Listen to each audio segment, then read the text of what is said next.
Well, I owe a great debt to Malcolm Nygren, who is a Presbyterian pastor in Champaign, Illinois.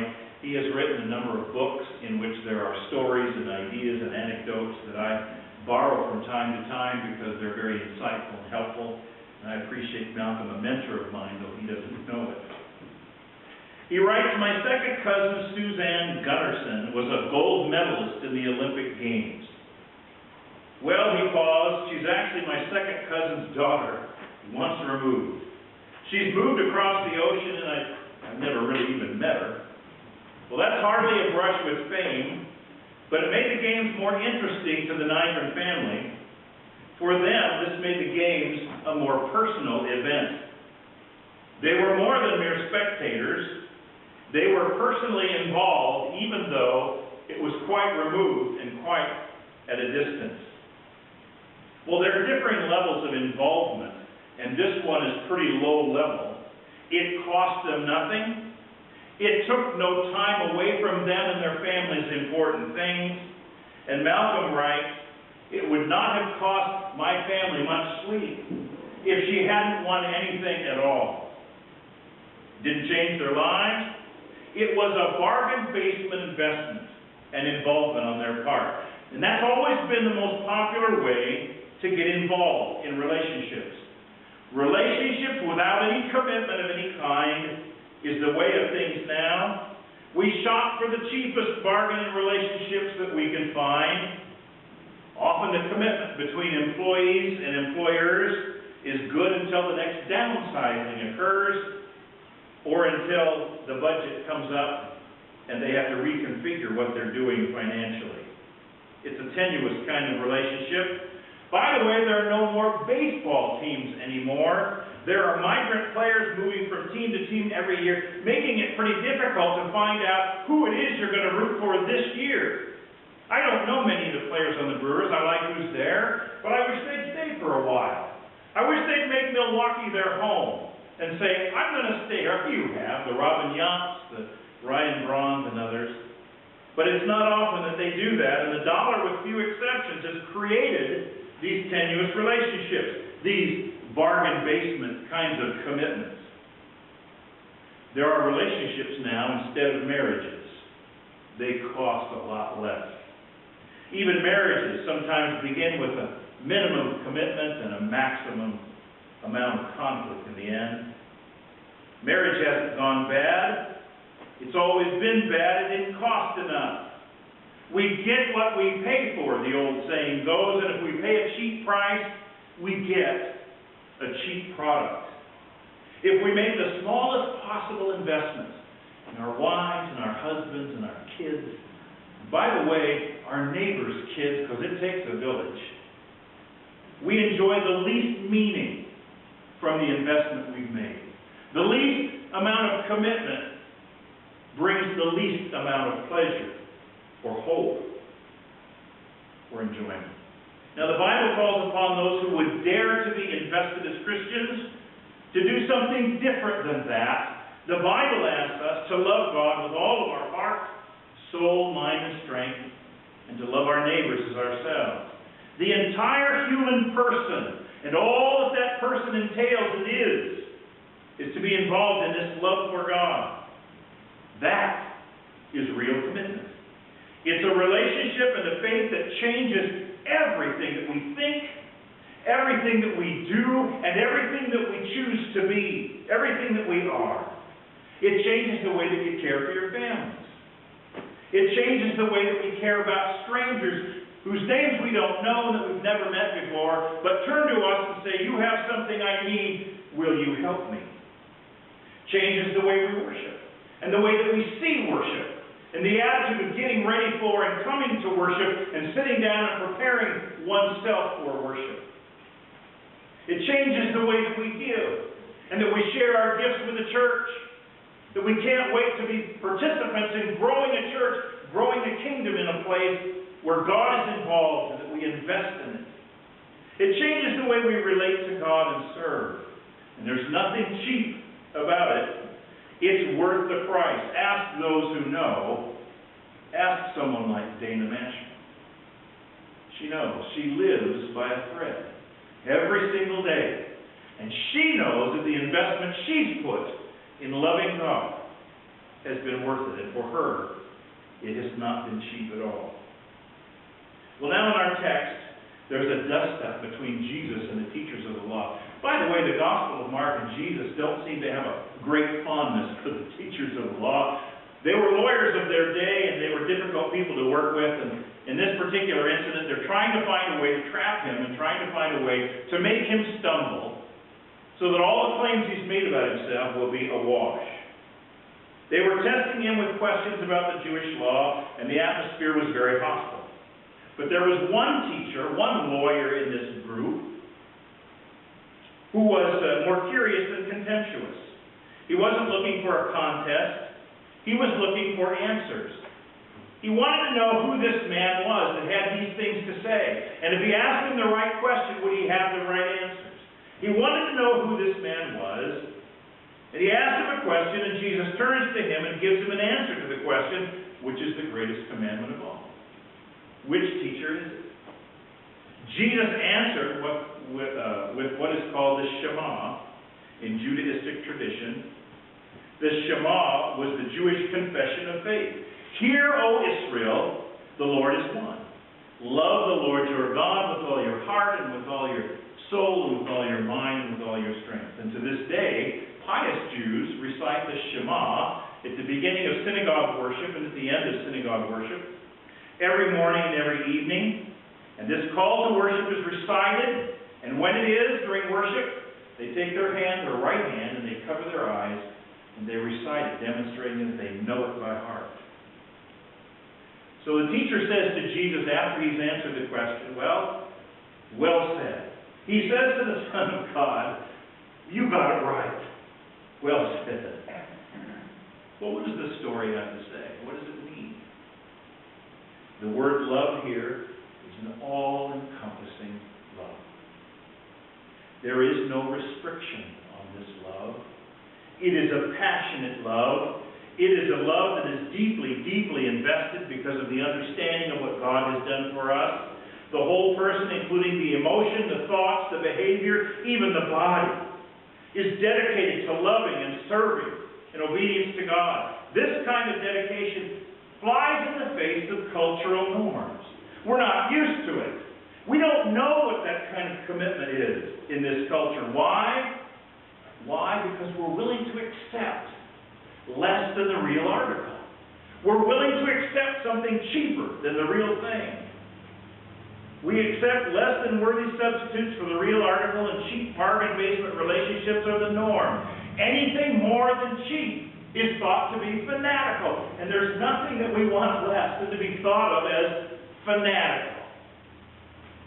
For God, for our families, even for our baseball team, we don't want to be fanatics. We smile at those who on the TV news at night have decorated a room, and it's all Packers or it's all Brewers, and we smile and we say, aha, a fanatic. And we move away from that. We hail those who do not commit too much to anything, but are so independent and so free of any shackles of commitment that they seem laudable and admirable to us. We like to be self-sufficient enough to say, I really, at the base of it all, don't need anybody. But the Son of God in flesh knew better. He needed God the Father. And when he was on the cross and when he was crying, my God, why have you forsaken me? It was the cry of someone in love with the God he believed had abandoned him. He was terrified to imagine a moment without God. Is that you? Is that me? Is every fiber of our being committed to the God who formed us in our mother's womb and who gives us the life we now enjoy, including eternal life that is promised through Christ? What would happen? Imagine for a moment what would happen if the church cast away its fear of fanaticism and chose to love God with all of its being. I don't mean a mouthy church or a loud church, But I'm in the church in quiet love of God, gave its passionate effort to everything God called for. What would be different in the community? What would be different in the world? What would be different in your family if we love God with a quiet passion? Would the world be any different? Would it be any better? Would our own worship be worth more and be richer? Would our families enjoy any more emotional intimacy? Would our marriages be any different? Would life mean any more to you or to me with that love for God than it does without it? Are our lives all they can be? Or are we robbing ourselves in some fashion by keeping God at an arm's distance and saying, I'll let you this close, but not this close? Jesus' life was one of suffering and pain, and the book of Isaiah calls him the suffering servant. He knew suffering and heartache and death, but the meaning, the thing which kept him alive and kept him marching to the cross finally, was his love for God. Love for this God who had provided what he needed. Love for God who loved him in return and who he knew would rescue him on the third day from death. He knew that God would come for him. That's the God he loved with all his heart, his soul, his mind, and his strength. So his life was meaningful in spite of the fact, from a youngster on, he knew what his mission was, and that was to die. That was to give himself up for you and for me. But he knew that this God would come for him and not leave him alone. So he loved God, and his life was rich and his life was full because he loved God in spite of the suffering, in spite of the heartache, and in spite of crucifixion. So God says to everybody who wears his name and who belongs to him, love me like that. Love me like that. If you can suffer to the degree that he has and yet find life worthwhile, what would that do for you and for me? For some in our midst who've endured sickness and illness and tragedy in their lives, some have lost sons in motorcycle accidents, some deal with cancer, some have dealt with being injured in a variety of ways. Can they live life any better than that? Oh yes, and they do. See, because they love God with all their heart, all their mind, all their soul and their strength. And they're the ones who bound in here with a big grin on their face and say it's a good day to be in Christ. These are the people that do that. The ones who suffer, but have love for God with all of their being. And they make life different, and they make life better because of their love for God. Well, Jesus is arguing with these people, and he gives an answer to this man who seems to be more curious and conflictual. And he demonstrates the second part of the command, demonstrates it, loving his neighbor as himself. Instead of being antagonistic toward this man, he gives him a gift. He says, you're not far from the kingdom. You've answered well. You've done well. And he offers him some affection and some concern in the midst of this harangue that's going on. And he says that the second part of the command is this, to love your neighbor as yourself. Now, this is an interesting kind of love. It doesn't include affection, as the first love for God includes. Agape love includes only unchanging goodwill for all people, including your enemies. So there isn't anybody that isn't your neighbor. There isn't anybody that's not to be included in this kind of love. This kind of love changes a flat tire for someone who can't do it when you don't know who they are. This love offers a cold drink or food to somebody who has none. It's putting food in the barrel in the back. It's agape. We don't know who it's going to. It doesn't matter. There's a mouth to be fed, a family to be taken care of, and the church in its agape love loves its neighbor as itself by feeding its neighbor. That's what agape love is, and Jesus said that's the second part of the great command. So he demonstrates his love for this man in the midst of all this difficulty, and he gives him a gift. He answers this man and he offers him a ray of hope, something this man he knows needs, and he says, you're not far from the kingdom. Well, what does that mean, not far from the kingdom? I'm not far from Cabela's. I'm not far from home. What does it mean? Well, it means this. He was close to its borders. He was close to its door. His hand was just a few inches away. And if he would reach just a little bit further, he would be a citizen of that kingdom that he was so close to. Eternal life was within his grasp. The days of cheap, throwaway relationship with people we can ignore comes to a close with love for God and love for neighbor. Jesus hadn't met this man before. He didn't know who he was. But rather than shove him aside, I'm too busy arguing with them to deal with you, he answers this man in the midst and gives him a gift. Like the woman who touched his garment, who was a bleeder, a hemophiliac. She touched his garment.